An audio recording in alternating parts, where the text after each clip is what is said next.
The League of Ireland pod, in partnership with Rockshore. On Off the Ball. A league of our own. Get the facts. Be drink aware. Visit drinkaware.ie. You're welcome along to the League of Ireland podcast. It is Nathan with you this week. Vinny, Perth and Gareth McGlynn with us as ever. How are you, lads? What's the crack, man? All good. Vinny's enjoying the sun. Nathan, Gareth was just slagging you off there about your love of the Masters this week. I was defending you, of course. As ever. Somebody called you the Irish Peter Ellis. I think you know it all. But I defended you, don't worry. That's a compliment, surely. I was just going to say, that's wow. Yeah, Thank you. Thank you, Gareth. Yeah. Thank you. You're welcome. You're welcome. That backfired, Vinny. Oh, no. I give him credit where credit's due. The Masters is I've on seen in him play front golf, of me. though. Hey, now let's leave it at that. The Masters is on in front of me, and if I'm slightly distracted, that is why. The League of Ireland pod is in partnership with Rockshore on Off the Ball, a league of our own. Get the facts, be drink aware. Visit drinkaware.ie. So we're very happy and excited to have our friends at Rockshore on board all season long. And the League of Ireland podcast comes to you every single Thursday. And the League of Ireland commentaries come every Friday night. And it is another big Dublin derby tomorrow night. Shells against Bows. It is live on OTB Sports Radio. So if you want to listen, get the Off the Ball app. Jonathan Higgins and Conan Byrne are going to be at Talca Park for full live commentary of Shells against Bows. Also tomorrow night, we have Cork against Pats, Derry against the league leaders Drogheda United, Shamrock Rovers against Waterford, and then it's a Connacht derby on Saturday evening with Sligo against Galway United. So they're the games in the League of Ireland Premier Division. But Gareth, unfortunately, we're going to be looking into the next few weeks and months of the season without two of its biggest stars, because right when we go back to our season preview, we mentioned the amount of brilliant attacking talent that is in the league right now, and trying to pick a top scorer was going to be a hard task. And two of the names that were certainly in the mix were Aidan Keena and Rory Keating. Aidan Keena has missed the last couple of games for Pats, but it seems his injury is more serious than first feared, and he's going to be out for another 10 to 12 weeks, so possibly up to 3 months, and the busiest 3 months of the season. And Rory Keating picked up a horrible injury last week, right at the end of the game up in Derry. It turns out that he has ruptured his Achilles tendon and he's out for the remainder of the season, which, as much as it's a blow for their two teams, also a blow, I think, for anybody who likes their football. Yeah, and we talked about it a couple of weeks ago. The attacking talent we weren't seeing enough goals. We were talking about maybe it was the pitches, but now coming into the better weather, as we're seeing now, the pitches should be much, much better. And now we're without Keena and Keaton. It's devastating for not as you say, not only the teams, but the fans as well. I mean, I was obviously in the Brandywell. I knew right away this is not good. And if I'm being 100% honest, we can definitely attribute this to the pitch. It's a common thing that we're seeing across multiple sports. The play in 4G, the Achilles injury is a disaster. I mean, it could be 9 months at the earliest for Rory Keaton, and it didn't look good. He was playing well as well, and he was looking fit and sharp. It's devastating. And then Keena, I don't know what the injury is there, but for 12 weeks, luckily they have €1 million striker to step in this place. It's a hamstring problem for Aidan Keena. Yeah, right. I mean, that's nothing. That's nothing quick. That's going to be, as you say, 12 weeks at the least. So on the Cork situation, Seanie Maguire is still out injured. They're hopeful that he'll be back in the next few weeks. They're basically now, Vinny, relying on a couple of kids. Harvey Skeeters, who's 20, and David Dunn, who's 16. Yeah, and the injuries we have at the moment is very concerning. There's a lot of injuries to a lot of big players this early on the season. We were at Richmond Park the other day, and John Martin looked like pulled the hamstring as well. Sean Boyd, I think, is a thigh injury. Sean Gannon is out at the moment. Daniel Kelly, thigh injury. Jamie Lennon had a thigh injury earlier on in the season, so McGlynn has been out as well, something similar. So hell of a lot of injuries at the moment. We need to check that out, and we need to know why, because there isn't enough strength and depth in the league to be able to hold these amounts of injuries that we're having. Squads aren't big enough and don't go deep enough. So I think the season started a couple of weeks earlier, and it just means that people were starting their training sessions pre-Christmas a little bit, and it's probably created a problem with a lot of these injuries. And when you look at a squad like Cork, just cannot afford to lose the two players that they have lost. It's going to make the next couple of months really difficult. I'm not sure how well Shawnee is to getting back, but Sean Maguire getting fit again is crucial for that Cork squad, because it's an unforgiving league. If you're not at it, you'll get turned over. And as much as it's very tight and compact as a league at the moment, you'll get cut adrift very quickly if you're not scoring goals. So big fear for Cork losing the two of them. Yeah, Nathan and Vinny, I was at the game and everything, and when I say everything went through Rory Keaton, I mean everything. Free kicks, throw-ins, corners. He was the person that they looked to. The young guy that came on, Joshua Fitzgerald, he's only 19 years of age. He looks good, but trying to replace Keaton and Maguire is near on impossible. And I want to just say one thing as well, because I know it's going to come up later. The FAI, in my eyes, need to ban all artificial pitches in the League of Ireland. I've been talking about this for a year now. I've spoken to a couple of senior physios.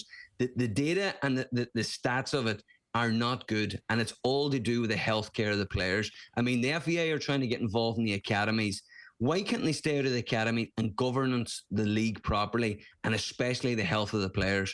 And you can't do that, Gareth. In fairness to the FAI, I mean, I'm the biggest critic of them at times, but 3G is a massive part of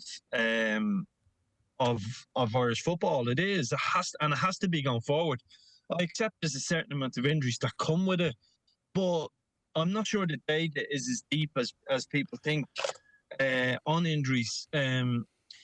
So we need to be very careful. A lot of the younger players, though, are growing up on 3Gs, and therefore they're adapting. Their body is adapting. You look at people who play hockey, for argument's sake. They grow up on hockey pitches. A lot of our young players are adapting. We need AstroTurf pitches as part of the solution to Irish football, whether we like it or not.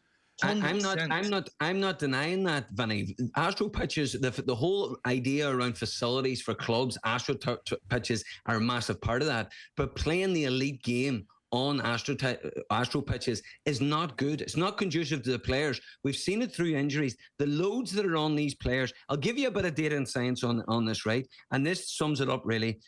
Any player's worth probably weighing about 80 kgs. When he stops an artificial surface, the load going through his tendons, his knees and his ankles is around 6 to 8 times that. So it just cannot be conducive. Whereas on a grass, the absorption of the weight and the load is much, much greater. The Achilles injuries, the ankle injuries, the ACLs, the PCLs injuries, they're all loading up. And if you're talking about welfare of players going to England, if that happens to a young player, the chance of him going on and a club looking at him going, he ruptured his ACL or his Achilles, I'm taking a massive chance on that. And that's just at the very high end of it. The players playing 700 times, the likes of Peter Hutton and all that'll never happen again, just because of Astro pitches. And I know the commercial side of it is massive, right?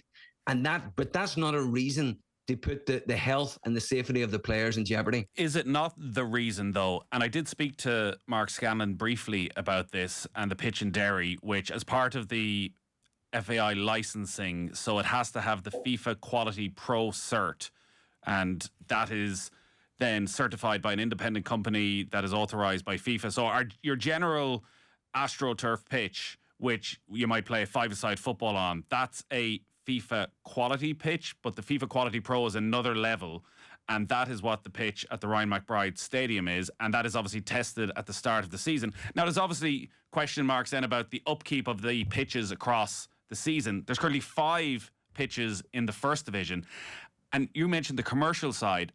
Is it not more the fact that all of these clubs now are expected to have academy teams, women's teams, that the usage of those pitches is way beyond what your regular grass pitch would have had back in the day, and that an awful lot of those clubs simply can't afford to have a second pitch? And I'll tell you something about that. So the manufacturer guidelines on these pitches, well, says that it needs to be tested by an independent person every year, as you say, but they also have guidelines on how many hours that you can actually spend on it. So if it's a life cycle of 7 years, you can't play on it every day for 7 years. And not only that, you have to actually upkeep that with brushing it. I mean, if you go out to a pitch that's been played on for a year and hasn't been brushed, the difference and the difference in cushion that it has is massively different. I've never seen the Brandywell being kind of brushed and upkeep. It just looks the same all the time. And is that not the issue here as much as the pitch itself, that the pitches aren't being kept in good enough condition across the season for the AstroTurf pitches, but also the regular grass League of Ireland pitches aren't being kept to a high enough standard across the course of the season? Like, is there an argument that the clubs should come together and agree that some of the UEFA money they're now receiving, they all commit to putting a certain amount of that into pitch maintenance? Yeah, no, absolutely. I mean, we can all agree to that. There's no question about that. The problem is there's only one piece of data that shows you that it was done over 6 years in multiple sports, that the injuries that are happen on a 3G, 4G artificial pitch are way more severe than grass. And that's the data that I want to talk about, because that is the fundamental health of the players. If you maintain it, whether you brush it or not, it's still way more likely the players get injured in these pitches than grass. If the FAI did attempt to ban these pitches, would there not be a massive backlash from all of the clubs? Because the cost, firstly, the cost of ripping up what they've put in place and putting in a grass pitch, but also, again, the fact that a lot of these pitches are being used how many times per week? I wonder last Friday night before that game, was there a match at that stadium earlier that day? I would say so, Nathan. It's reused all the time. But you're right, Nathan. I mean, especially in Cove and Bray, they've just put them down. But I mean, you've got to stop them putting them in now. We've got Daily Mount that's going to be completely ripped up and put in. You've got to stop them putting on a 3G pitch. I don't know if Inchicore is going to be the same. I'm sure Dundalk's going to be ripped up soon. You've got to stop it now. I mean, I'm not saying just get rid of them next year, but you've got to kind of breed them out of the game, because it just does not serve to the health of the players. Yeah, okay, so a couple of things real quick. AstroTurf pitches, if they're not maintained, they lose their life. How do you maintain them? You brush them, you water them. There's a thing called a bounce mat. I'm not gonna go in depth on AstroTurf pitches because I don't know a huge amount about them in terms of the technical data, but there's a reason why they're UEFA approved. There's a reason why they work in Scandinavian countries. They don't look well on Irish TV for whatever reason. I've often used to drive me mad when the new one went into Dundalk. It was very green, and then the camera angle above them made them look sort of grey and dull. There's no doubt the one in the Brandywell was actually worse than the one in Dundalk for whatever reason. And it's about the level of what goes in and what doesn't go in. Well, that's the other side, Vinny. Sorry, you look at say the night Shamrock Rovers played up in Molde. You look at the pitches in Scandinavia; they just look better. And I'm sure when they go in, they're of a similar quality. Yeah, and it doesn't mean that they are better. They just look better. They're two different things. I don't know the answer to this. I don't disagree. I'd rather all pitches played on grass. I think it's better. But we do need AstroTurf pitches as part of the solution towards football. I prefer they weren't part of a Premier Division club, 100%. I get that. I think Derry would prefer that. If they could change it, they would. It's obviously not their decision. So it's just I just don't know. We didn't have huge. I worked on one for about 9.5 years. It was replaced in the middle of when I was working on it. Didn't have huge injury lists. We didn't have Achilles pop, and we had a couple of things that went at different stages on natural stuff. We had people getting injured in Oriel, and we people getting injured outside of Oriel as well. So it wasn't such a big, what's the word I'm looking for? It wasn't the biggest issue we ever had. And actually, it was a stick that people bet us with at different stages, and that's why we never counted on other people's pitches, but our waveform was better. And so I prefer one away. I prefer grass. I'm just saying, need to be careful. I'm not sure is the data to back up the same amount of injuries as people are making out. And I don't know whether the FAI can just ban them all of a sudden. I just don't see that happening.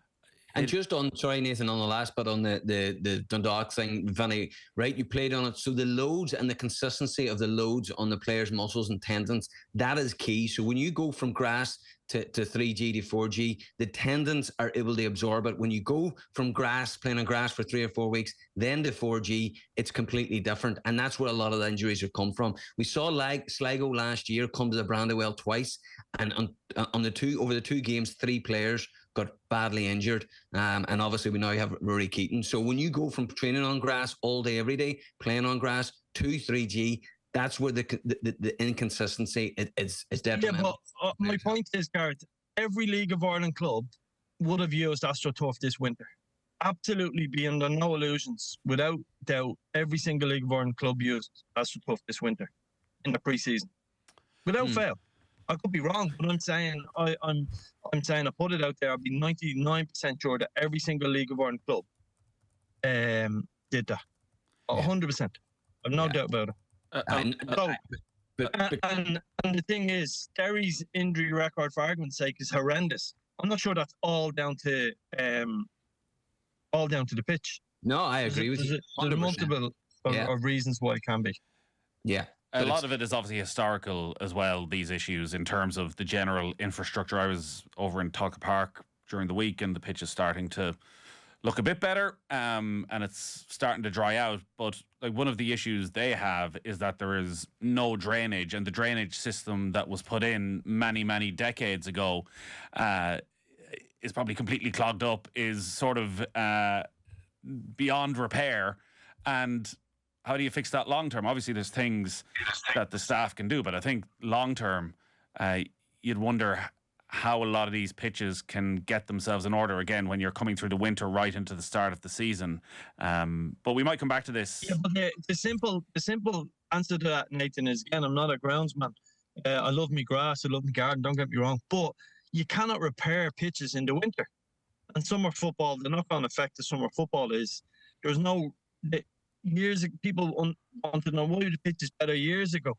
You were better at the start at certain times of the year because groundsmen could get to work on them. You could even rip them up if you wanted. At the end of the season, the likes of the 2 or 3 months you'd have off in the summer, they'd repair the pitches to be back.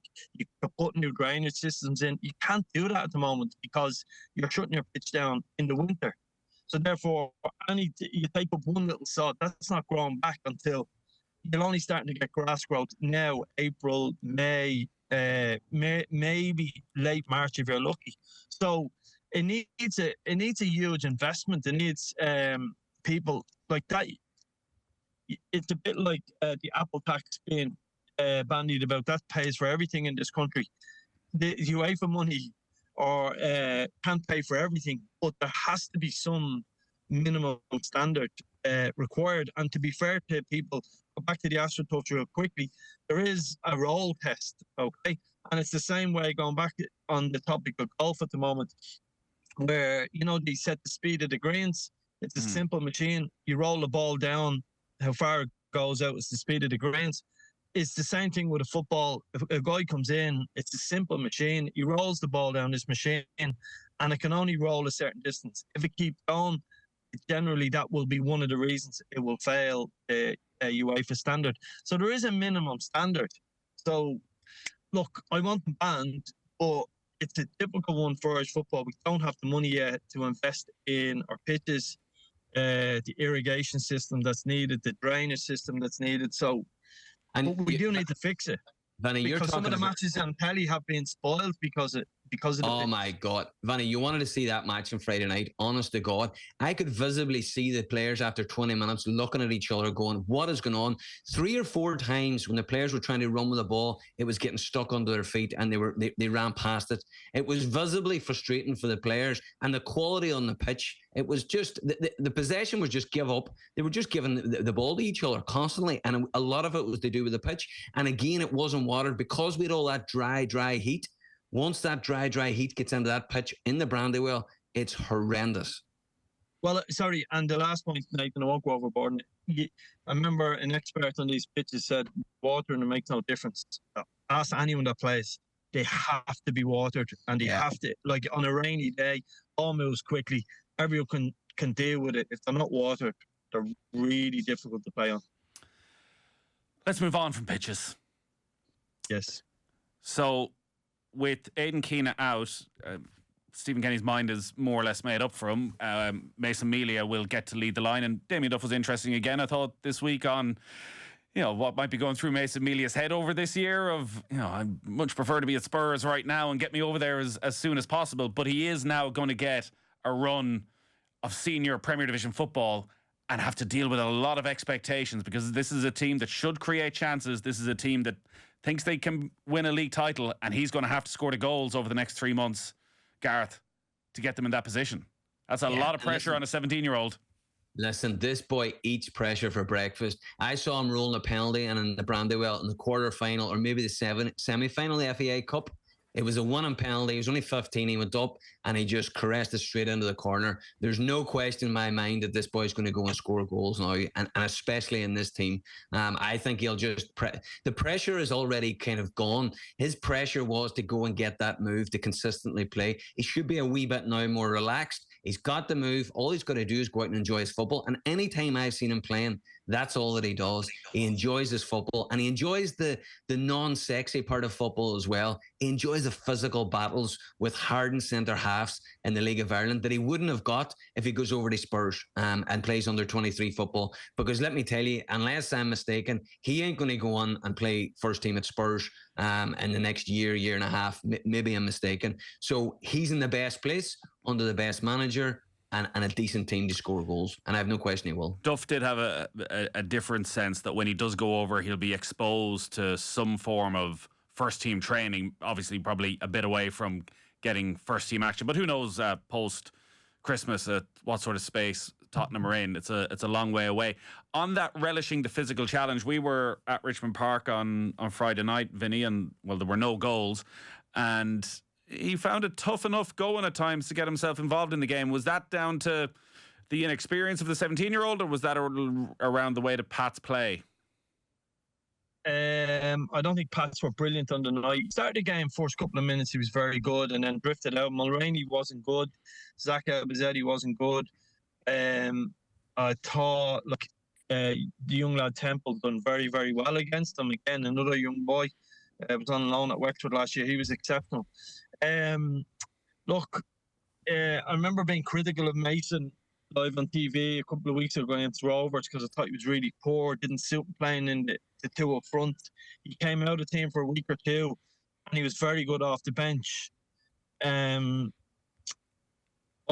would be completely in agreement with Damien Duff. The development of Mason Melia is better in Spurs. Yes, he's exposed. Gareth's right in one sense. He's exposed to playing men's football. He has those battles with centre halves and grown men, and there's a bit of expectation on him. There should be. If you're going to go to Spurs and make it, then you have to deal with it for one so young. And it feels really harsh speaking about someone so young like that. But not going to the UK is really, really difficult. I seen a piece from Will Clark the other day, and we had a couple of years ago over 100 young players between 16 and 19 would be full-time footballers. We're now down to around 20, and people like Mason are suffering as a result of that, is my belief. So just on that, and one of the other parts of Will Clark's presentation, and you can hear the full piece with Will Clark. It's up as a podcast now from that presentation yesterday. And in fairness to Will, one of the great things is we probably reference it year round because he doesn't sugarcoat the numbers at all. The number of minutes played by under 21 players in the League of Ireland is falling, and that's maybe a sign of the competitiveness of the league, that managers feel they can't take a massive risk. But it does mean that, again, another potential benefit of Brexit, that young players are staying here and getting exposed to first team football, that's just not playing out in reality. But Mason Melia isn't one of them, Vinny, and that's just what I wonder. That I get what you're saying, that contact hours, facilities, nutritionists, S&C, all the things that Tottenham have among the very best in the world, he's missing out in that bit. all the other 17 and 18-year-olds are missing it. 16 and 17-year-olds are missing out on that bit as well. But the one thing he's not missing out on is he's playing first-team football every single week. That and nobody else in that Tottenham academy is going to have. No, but there's advantages to that. But they're far outweighed with all of the other stuff. Absolutely, be under no illusions. I mean, maybe this is the wrong time to mention his name, because over the last couple of weeks, people are having ridiculous doubts about him. But Evan Ferguson would not be in the same position as he is now if he had been at Bowes. There's no criticism of anyone at Bowes. It's nothing. It's just got to do with being in the right environment, the level they're working at, the level of all of the stuff you've mentioned, far and away exceeds what he is getting and what he's able to experience. But Vinny, is there not? I understand what you're saying about Evan Ferguson. If he had stayed and played a couple of years, say with the Bowes first team at 16 and 17, does this not separate Mason Melia from all the other kids in that Tottenham sort of age bracket that he'll go into, in that most of those guys are playing youth football? He'll be able to go in there and he'll have 50, 60 first team appearances already under his belt. No, it's an advantage in one sense, that part of it. But all the other stuff is too big, too major. The level is I have to be careful because people are so sensitive. That's what I've learned about doing this podcast. But like, Pats are training here, there, and everywhere at the moment. They're in Richmond Park today. They're out in Abbottstown, which is a brilliant facility. Can't really use it. The Irish team are training. The Irish rugby team are training. The times are mixed up. They don't get fed before and after training. They don't go in and see nutritionists. His body, like, he's a full-time athlete looking to operate at the highest level in world football. And being at Pats is nowhere near that. It's a brilliant environment for a lot of really good things. But if you want to develop Irish internationals to take you to a World Cup, and forget the League of Ireland part of it for a second, well, then he needs to be at a higher club. People don't like hearing that. They don't like someone being honest about our league. But that's the truth. His environment is not as good as it should be. Now, is it developing? Is he good enough to be an outstanding League of Ireland centre forward? Absolutely is. But that's not his challenge. His challenge is to become an Irish international. So he's not in the best environment for that. No one will convince me otherwise. And it's not, there is loads of pluses to playing week in, week out. But there's also some negatives that go with it, and people have to wake up and smell the coffee. Like, just 100% is. I believe the positives are way closer to the negatives than Vinny's saying. I think playing in that league, I think Vinny, if he goes over and plays in that 23, I've watched some of them 23 games. It's like pre-season friendlies. Honest to God, there's no intensity, there's no contact. It's just like passing and a friendly match. I think the rigors of even European football, like he's been exposed to as well with Pats, that sort of level there, being able to play week in, week out in League of Ireland, then go and play in Europe and get up a level. Don't get me wrong, going and training with the Spurs first team, now that's a different ball game. The levels that they're moving at, the way they're thinking, he would learn loads from that. But there's no guarantee that if he went now, he'd be in training with them all the time. He would be sitting. Sure, Gareth, there was no guarantee he was going to get his game for Pats 2 weeks ago because of the form of Aidan Keane. So he was playing. He was in. He lost his place because he was poor and it didn't suit the two of them to play up front. Sounds like I'm having a go off Aidan Keane. I'm not. But the lad, if he went there, for example, in January, what they do at Spurs is they throw him into the first team training session, sink or swim. That's what they do. And that exposure and what comes around it will be huge for that kid. Huge. It is better to be in England than in Ireland at the moment. So you're telling me... And sorry, to sum it up real quickly, Ireland are going to struggle internationally for the next 5 or 6 years because of this. Because of this. Sorry, Vinny, it'll be more than the next 5 or 6 years. Well, what I mean by that is, Nathan, sorry, we can maybe fix it by here or there or do different things. But in the next 4 or 5 years, there's no fixing these 12, 13, 14, 15-year-olds who are going to be 21, 22, 23 in the next 5 years. The next crop of internationals coming through. So the 07s that have come through the system now, the League of Ireland Academy system, all the way through and not allowed to go away, and many of them are going to. Noonan looks like a standout player. Melia is obviously the one. There's young lad Ross, Waterford. There's 3 or 4 decent ones, but like statistically, we've gone from having just over 100 players in full-time football down to around 20. We're going to struggle as a result of that. And anyone that thinks I accept playing League of Ireland men's football is a big help, but the level he needs to get at, he needs to be out of this country and involved with sports on a week-in, week-out basis, whether we like it or not, because it is affecting his development, and that's the result of Brexit. A lot of the bigger picture stuff been covered today. Just on the matches tomorrow night. So tomorrow night you'll have the league leaders in town. Not Derry. Drogheda are going to be in town tomorrow night for you to watch, Gareth. You'll be able to see the player of the month as well, Darragh Markey. Won it in November when they won the Cup, and he's done it again this month. Deserved winner? Well, I haven't seen him since November. I was in the Aviva, obviously, watching him live, and he was unbelievable. So he's obviously maintained those standards. Looking forward to seeing him on Friday night. But I'm sure Michael Duffy was in the conversation, and if he's able to be, and he obviously has performed better if they've got it right. So if he's played better than Michael Duffy in March, then he must be in fire, because Michael Duffy has been good. But yeah, looking forward to that game. I mean, Drogheda are there on merit. They're playing really well. Last week's result, 2-0 at home to Waterford. It's a brilliant result. It's really, really good. I mean, Waterford, I saw them come to the Brandywell and won. They're a dangerous team. So they're going to have to be at their best. And let me tell you something now, they're going to have to be better than they were last week. Can you outline Darragh Markey's importance to what Drogheda are doing this season, Vinny? Yeah, he's almost, I don't want to say a maverick, but he has that ability.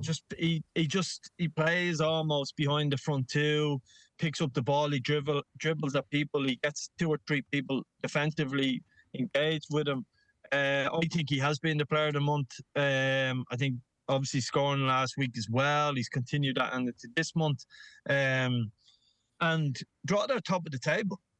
And as much as I still think they'll be somewhere between 6th and 10th come the end of the season, at the top of the table, everything has gone through him.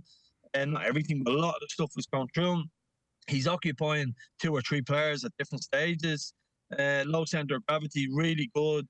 That old school number 10 can spin, drop balls off. He's got a beautiful touch. He's hugely important to them. He's got that little bit older now, so his game intelligence is really strong. And I think he's deservedly player of the month for last month. I wouldn't question that decision at all. I think Michael has started to really improve over the last couple of weeks. Probably a bit of recency bias there from Gareth. Nothing to do with being a Derry player, obviously. Recency bias, not leaving Derry bias, I'd say. Yeah. Do you know Drogheda exists? Jeez, the abuse he gives the Dublin-based media. They're top of the league. You're coming on the League of Ireland pod. Come on. Top of the league. He's got 2 goals in 8 games. Michael's got 5, and they play in midfield. I mean, the contributions is it's obviously I can't speak to Markey. I mean, obviously I like him as a player. He would be similar to how I would have played the game. So I'm all for it. But if he's done better than Michael is in March, I'd be very surprised. Michael against Rovers is one example of where area at the moment, and that's probably gone against Michael in terms of player of the month. He was average in that game for a long period. In the last 20 minutes, when the game got stretched, Michael's fitness levels, natural fitness really took over. I thought he was exceptional. But for 20 minutes, for the first 60 minutes, he was non-existent. He inverted him ever so slightly off the left to sort of counteract Rovers. And it was a nothing game. Both teams were really poor. What Markey is doing is he's bright and he's inventive throughout the 90 minutes. But look at Michael's goal last week. That's Michael Duffy in a nutshell. You're worried about him coming onto his right foot off the left, and he takes those little touches, touch, and then takes it onto his left and fires it past the goalkeeper before he can even get set. So Michael is finding his form a little bit. Those injuries the last couple of years seem to have cleared up. His running power in the Rovers game really was noticeable to me, but he's just not there yet. But I accept Michael is on one of them runs. When he goes on them, he could end up with 10, 12 goals in the next month or two, and be the leading goal scorer in no time. But Mark's been excellent. They say Michael Duffy's not there yet. This is the best form I've ever seen him in. Honestly, no, this is Derry I'm talking about. He's been there for quite a while. Obviously, you would know better when he was at Dundalk. But let me tell you something now. Duffy is flying. And literally everything that Derry do goes through Michael Duffy. There's so much reliance on him. It's incredible. Derry are unbeaten in 4, with the exception of Michael Duffy. Are they getting any better? 2 wins, 2 draws in those 4. Yeah, it was a strange game on Friday night, Nathan. I mean, it looks like a great comeback one, right? And they got 2 goals in front of the New North stand in the second half, and it really was good. But Cork are poor, I have to say now. The keeper and Melia Igbang at centre half, the French guy, he if it wasn't for him and the keeper, the game could have been 5 or 6, really. The keeper was exceptional. He made a double save after 22 minutes. If you haven't seen it, go and have a look at it. It's unbelievable. Ball comes over from a corner, Holt heads it down, he saves it, he gets up again. It looks like Patton's just going to put in, he comes out of nowhere and saves it. And Bang is excellent. He's aggressive, he's good in the air. He's not that tall, but he's good in the air. So he put out a lot of fires.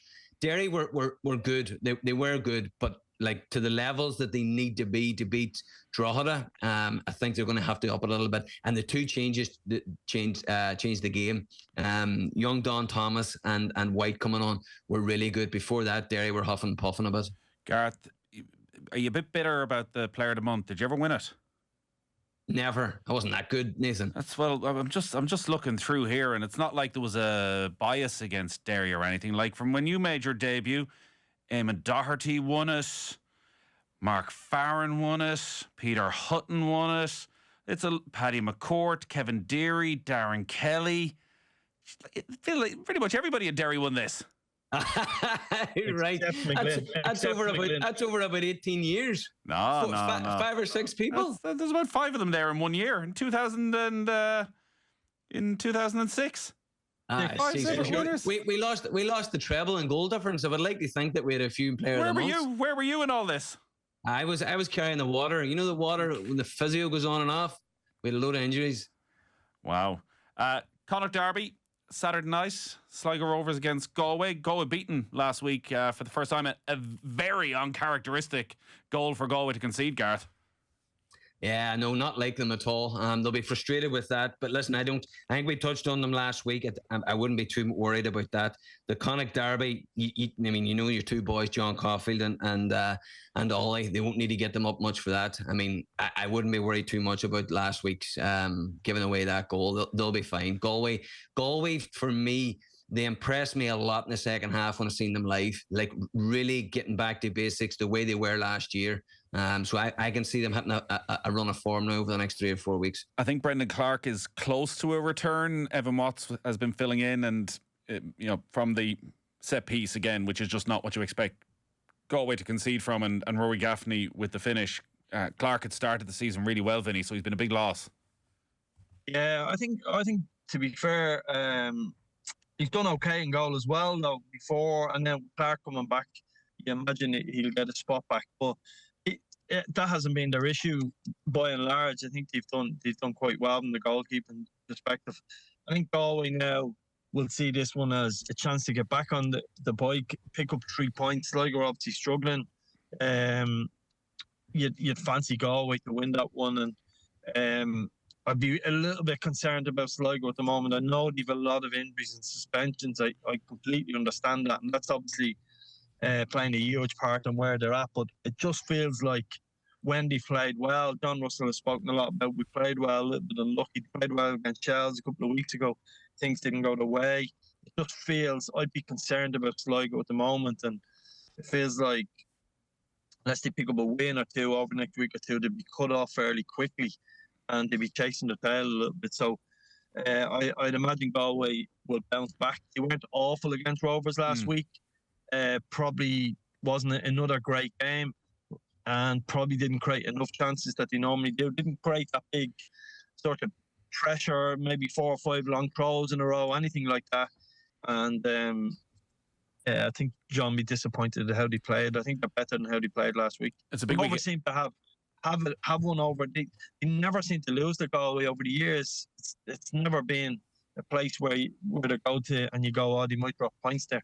But whatever it is, it's just one of those strange Who does he have over Galway?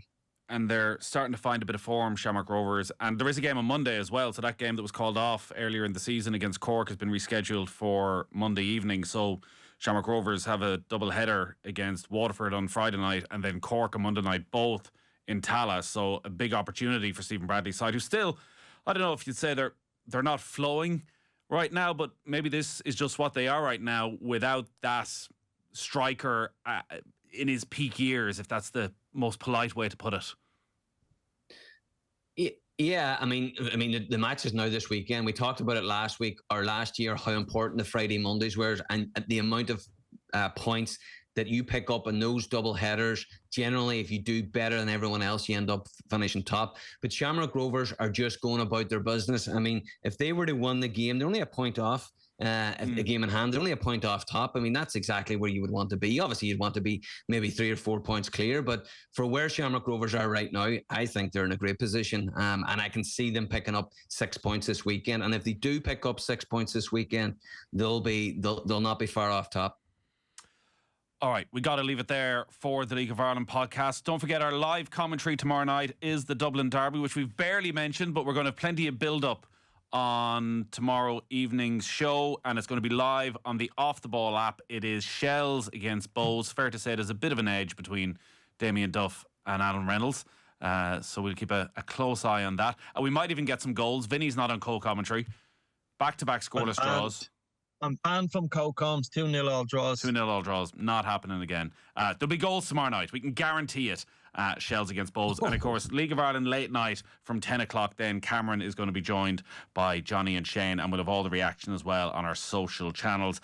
And a reminder that the League of Ireland pod is in partnership with Rockshore on Off the Ball, a league of their own. Get the facts, be drink aware. Visit drinkaware.ie. Gareth, Vinny, thank you as ever. Nathan, have you got my address for that pack of Rockshore, or how are we working it? Oh, well, yeah, we'll see what we can do. You just, he'll be there right beside the Amazon driver. Drink responsibly, Gareth. The 0-0s I was talking about. Exactly. Yeah. He knows. We'll talk to you next week, lads. The League of Ireland pod in partnership with Rockshore on Off the Ball, a league of our own. Get the facts, be drink aware. Visit drinkaware.ie.